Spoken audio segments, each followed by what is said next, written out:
Yo, pernah kepikiran nggak sih dari mana datangnya ide soal surga, neraka, atau bahkan sosok iblis yang jadi musuh bebuyutan Tuhan? Kebanyakan dari kita pasti langsung mikir ke agama-agama besar sekarang. Tapi gimana kalau aku bilang sumber dari banyak ide keren itu ternyata datang dari sebuah agama super kuno yang mungkin namanya aja kamu baru dengar? Selamat datang di cerita Zoroastrianisme. Spoiler alert, ini bukan sekedar pelajaran sejarah yang ngebosenin. Ini adalah plot twist besar dalam sejarah keyakinan manusia. Siap-siap kaget ya. Bagian 1. Zarathustra, si pendobrak zaman. Oke, kita mundur jauh banget sekitar 3.500 tahun yang lalu. Bayangin dunia waktu itu isinya dewa-dewi macem-macem. Buat setiap hal ada dewanya sendiri. Nah, di tengah-tengah keramaian itu, muncullah seorang pemikir keren dari Persia bernama Zarathustra. Zarathustra ini bikin gebrakan besar. Dia bilang, guys, dengerin deh. Sebenarnya cuma ada satu Tuhan pencipta yang super baik, namanya Ahura Mazda. Dia adalah sumber segala yang terang, benar, dan positif di dunia ini. Tapi ceritanya gak berhenti di situ. Ahura Mazda punya musuh bebuyutan, namanya Angra Mainyu. Dia ini biang kerok dari segala yang gelap, jahat, dan bohong. Jadi menurut Zarathustra, hidup ini kayak film superhero raksasa. Ada perang abadi antara tim kebaikan, Asa, melawan tim kejahatan, Drus. Kita pilih tim mana?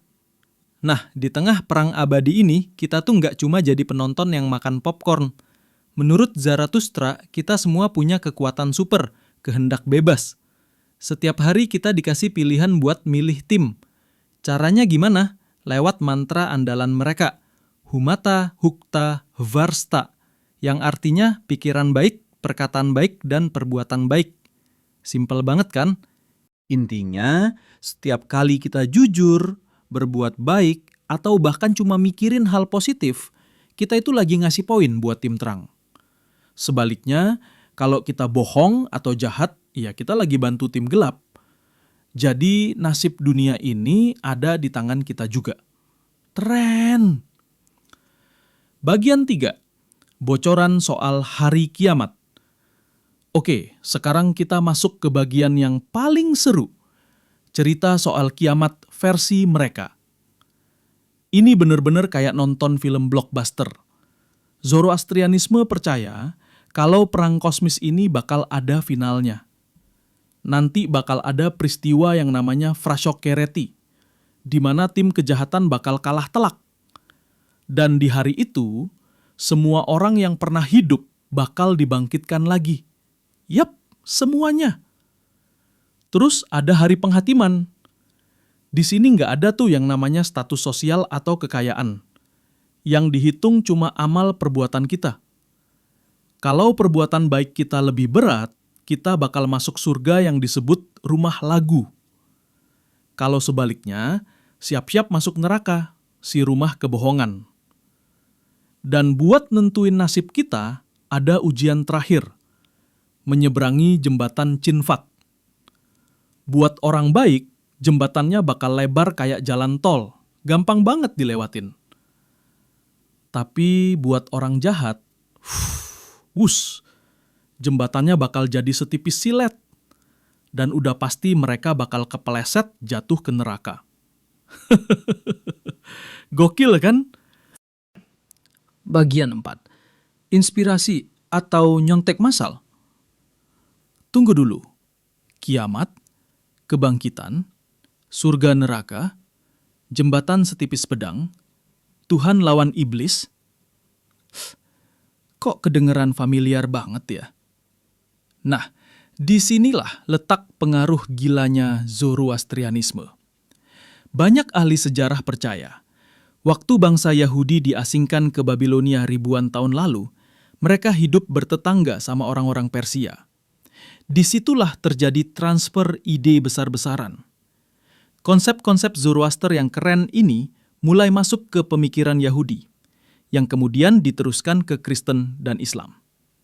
Coba deh cek contekan keren ini. Tuhan versus Iblis. Konsep duel abadi Ahura Mazda versus Angra Mainyu jadi inspirasi besar buat cerita Tuhan versus Setan. Surga dan neraka. ide soal ganjaran dan hukuman abadi berdasarkan perbuatan, itu template utama dari Zoroaster. Jembatan Siratal Mustaqim, jembatan Cinfat yang setipis silet, ini sih udah kayak copy-paste ke konsep jembatan Asirat dalam Islam. Mirip banget. Mesias atau Juru Selamat.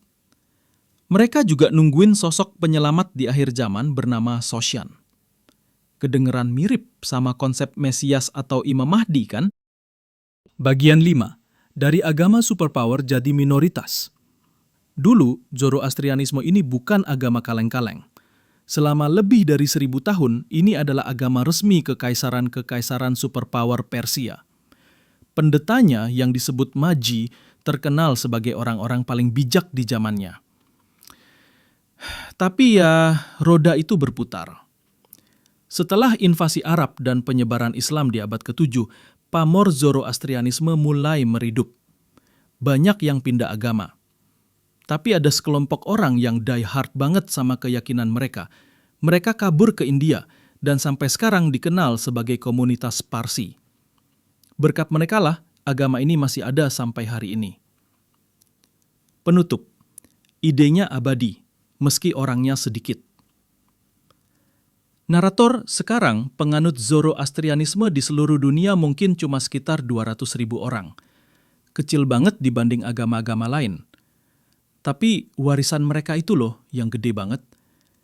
Idenya nyebar kemana-mana dan membentuk cara miliaran orang memandang dunia, kehidupan setelah mati, dan pertarungan antara yang baik dan yang jahat. Jadi, lain kali kamu nonton film atau dengar cerita soal malaikat, setan, atau hari kiamat, coba deh inget. Di balik semua itu, ada gema dari ajaran seorang nabi kuno dari Persia yang idenya keren banget sampai terus relevan ribuan tahun kemudian. Sebuah bukti kalau gagasan yang hebat itu abadi.